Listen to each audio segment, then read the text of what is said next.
Serial झनक में तब बड़ा मोड़ आता है जब अर्शी को यह पता चलता है कि नूतन दरअसल कोलकाता से है और मून को बहुत अच्छे से जानती है।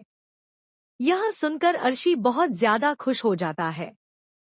धीरे धीरे अर्शी की नूतन और उसकी बेटी झनक से दोस्ती गहरी होने लगती है।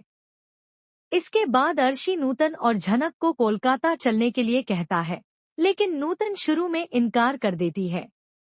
उसे डर होता है कि कहीं झनक को फिर से वही तिरस्कार और नफरत ना झेलनी पड़े जो पहले झेल चुकी है। लेकिन अर्शी के बार बार समझाने और भरोसा दिलाने के बाद नूतन आखिरकार कोलकाता जाने के लिए मान जाती है। जब नूतन पहली बार मून से मिलती है तो उसके चेहरे पर एक अजीब सी खुशी और सुकून साफ झलकता है। वह मून को देखकर इमोशनल हो जाती है और उससे पूछती है, तू कैसी है, खुश है न यहाँ? लेकिन मून, जो अब अदिति के नाम से जानी जाती है, झनक यानी नूतन को पहचान नहीं पाती। उसे अपने बचपन की कोई याद नहीं होती। यह देखकर झनक का दिल टूट जाता है, लेकिन वह हार नहीं मानती। वह मून को उसके बचपन की एक एक बात याद दिलाने की कोशिश करती है। धीरे धीरे मून की आंखों में आंसू भर आते हैं।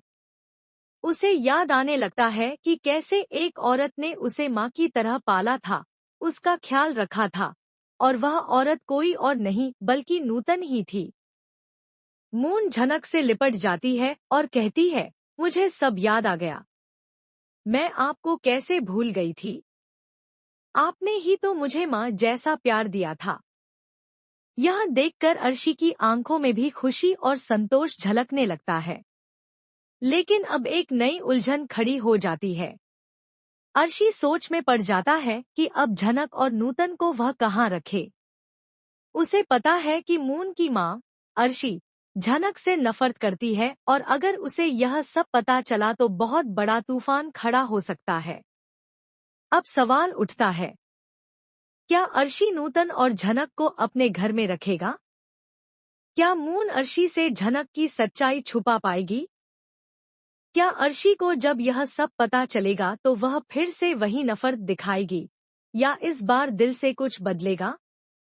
आगे क्या होता है देखना बिल्कुल न भूलिए, क्योंकि अब कहानी उस मुकाम की तरफ बढ़ रही है जहां रिश्तों की सच्चाई सामने आएगी और हर किरदार को अपने किए का हिसाब देना पड़ेगा।